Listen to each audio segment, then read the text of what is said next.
Ada berita bagus hari ini. Ketua RT yang membubarkan ibadah jemaat Gereja Kristen Kemah Daud di Bandar Lampung akhirnya dijadikan tersangka dan dia ditahan. Sebagai pengingat ya, beberapa waktu lalu viral seorang ketua RT bernama Wawan Kurniawan.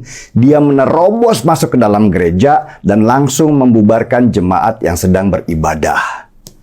Wawan, sang ketua RT itu kelihatan sekali arogannya, seolah-olah apa yang dia lakukan adalah kebenaran. Dia sama sekali nggak menghormati acara ibadah agama lain dan langsung membentak-bentak, memaki-maki jemaat yang sedang beribadah. Perbuatan Wawan itu memicu kemarahan banyak pihak, bukan hanya dari yang Kristen, tapi juga dari yang Islam moderat.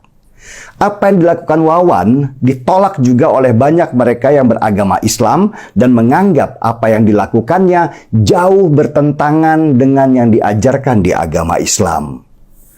Tapi jujur, apa yang dilakukan oleh polisi, terutama Polda Lampung di dalam menahan Wawan itu harus diapresiasi. Saya awalnya sih pesimis kasus pembubaran gereja di Lampung ini akan selesai dengan meterai seperti biasa.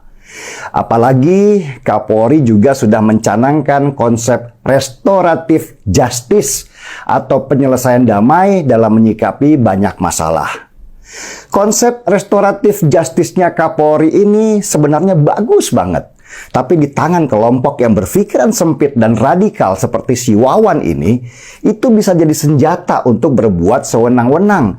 Karena nanti toh dia berpikir tidak akan dipenjara juga. Penahanan Wawan, si ketua RT oleh Polda Lampung ini benar-benar bom atom buat kelompok fundamentalis. Ini seperti pesan, jangan main-main dengan hukum.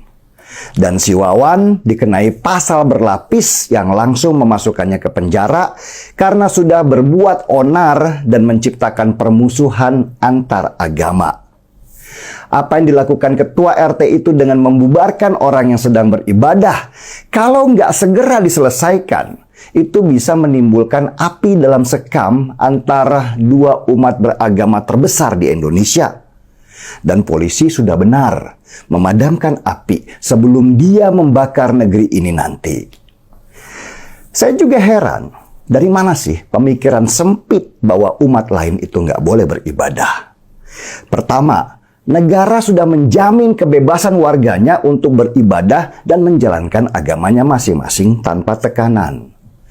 Kedua, bahkan di dalam Islam sendiri ada pelajaran menarik bagaimana Nabi Muhammad sendiri pernah menyediakan tempat ibadah buat orang Kristen di dalam masjid. Karena di dalam perjalanan, orang Kristen itu tidak punya tempat untuk menjalankan kebaktian. Dan riwayat ini disampaikan oleh Profesor Quraish Shihab, seorang ulama besar di Indonesia. Profesor Quraish Shihab menyatakan bahkan Rasul sendiri menulis sebuah perjanjian untuk melindungi umat agama lain. Dan perjanjian itu dikenal dengan nama Perjanjian Nazran. Kalau Nabi sendiri sudah mencontohkan umatnya untuk berbuat baik kepada umat agama lain, lalu dari mana datangnya pemikiran sempit orang-orang seperti Wawan Kurniawan, ketua RT di Bandar Lampung itu yang membubarkan orang sedang beribadah? Apa dia pengen bikin hukum sendiri? Sok paling beriman dari yang lain? Atau pengen jadi pahlawan dari kelompok agama yang berpikiran sempit? Wawan Kurniawan, ketua RT itu yang tadinya berharap tepuk tangan dan pujian, akhirnya harus menghabiskan lebarannya nanti di penjara. Dia salah mengambil langkah. Dia kira polisi tidak akan memenjarakannya dan mengambil sikap damai dengan konsep restoratif justice. Di timeline kali ini, saya ingin mengangkat secangkir kopi untuk Polda Lampung dan juga Polri secara keseluruhan. Dan semoga langkah dari Polda Lampung ini diikuti oleh polda-polda lain di seluruh wilayah Indonesia. Jangan pernah beri ruang pada radikalisme.